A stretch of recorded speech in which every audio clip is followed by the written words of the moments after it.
Assalamualaikum warahmatullahi wabarakatuh. Kali ini saya akan menjelaskan sejarah peradaban Islam pada masa kejayaan. Masa kejayaan Islam ditandai oleh kemajuan berpikir umat Islam pada zaman Daulah Abbasiyah.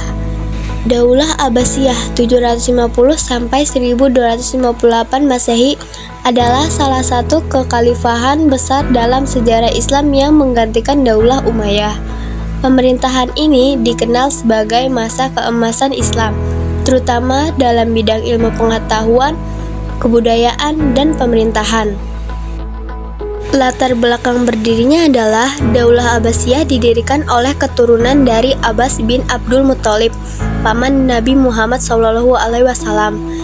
Munculnya Daulah Abbasiyah ditandai dengan revolusi terhadap kekuasaan Bani Umayyah yang dianggap tidak adil dan terlalu berpihak pada bangsa Arab. Tokoh pentingnya Abu Muslim Al-Khurasani dan Abdullah As-Saffah, khalifah pertama. Respon umat Islam terhadap peradaban Islam pada masa kejayaan. Semua kebijakan para khalifah untuk membangun sebuah peradaban dan gerakan berpikir maju cepat direspon umat Islam dengan respon yang sangat tinggi. Bentuk respon tersebut ditandai dengan sikap semangat yang tinggi dari umat muslim untuk belajar membaca, mencoba, dan menulis. Tokoh Islam di bidang tauhid adalah Abu Hasan al-Asri dan Abu Mansur al-Maturidi. Tokoh Islam di bidang fikih adalah Abu Abdillah Malik bin Anas, Nauman bin Sabit, dan Muhammad ibnu Idris bin Abbas.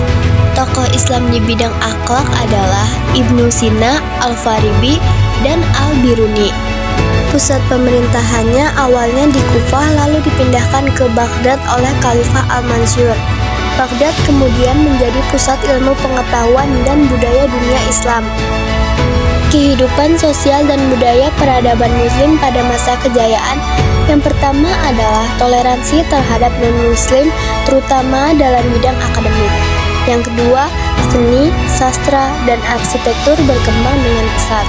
Yang ketiga, sistem pendidikan berkembang melalui madrasah dan perpustakaan umum.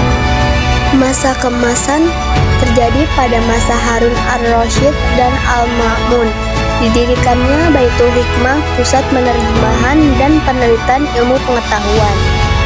Periode pertama Daulah Abbasiyah dikenal sebagai masa keemasan karena mengalami kemajuan besar dalam berbagai bidang, seperti ilmu pengetahuan, seni, budaya, dan ekonomi.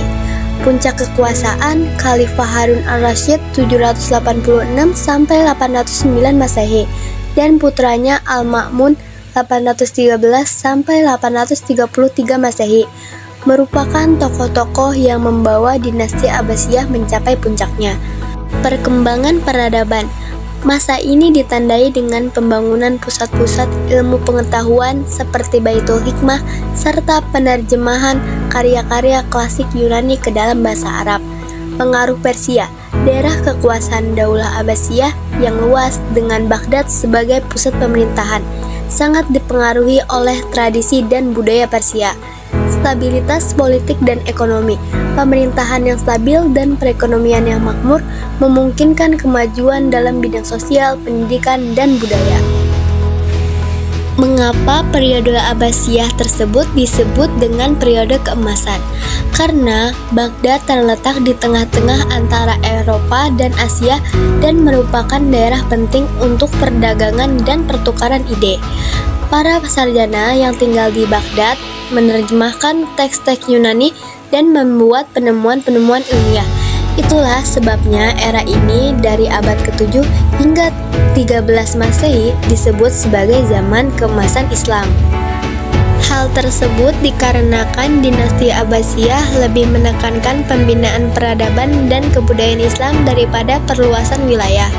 Abad keemasan peradaban muslim dimulai dengan bangkitnya dinasti Abbasiyah pada tahun 1302 Hijriah sampai 750 Masehi. Masa kemunduran dinasti Abbasiyah dimulai sejak abad ke-10 Masehi dan mencapai titik terendah dengan kehancuran Baghdad oleh tentara Mongol pada tahun 1258 Masehi. Kemunduran ini disebabkan oleh berbagai faktor internal dan eksternal. seperti perebutan kekuasaan, kemerosotan ekonomi, konflik keagamaan. Faktor-faktor internalnya adalah perebutan kekuasaan.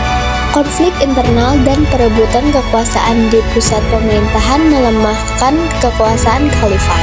Kemerosotan ekonomi, perang yang terus-menerus, korupsi, dan lemahnya administrasi ekonomi menyebabkan penurunan pendapatan negara dan meningkatkan hutang. Konflik keagamaan, berkembangnya sikap fanatisme dan perselisihan antar golongan, seperti Sunni dan Syiah, memicu ketidakstabilan sosial dan politik.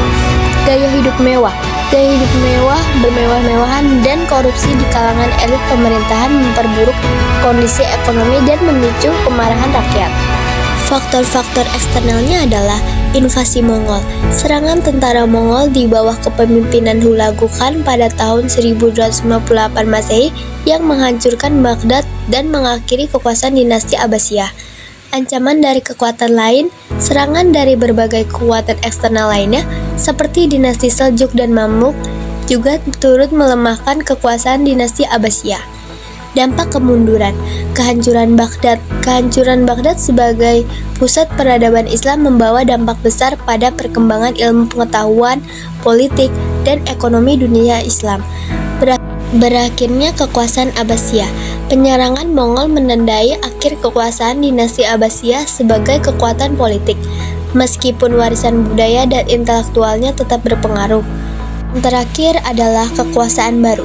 Setelah runtuhnya dinasti Abbasiyah, kekuasaan politik umat Islam kemudian berpindah ke berbagai kerajaan lain, seperti Turki Utsmani, Mughal, dan Safawiyah.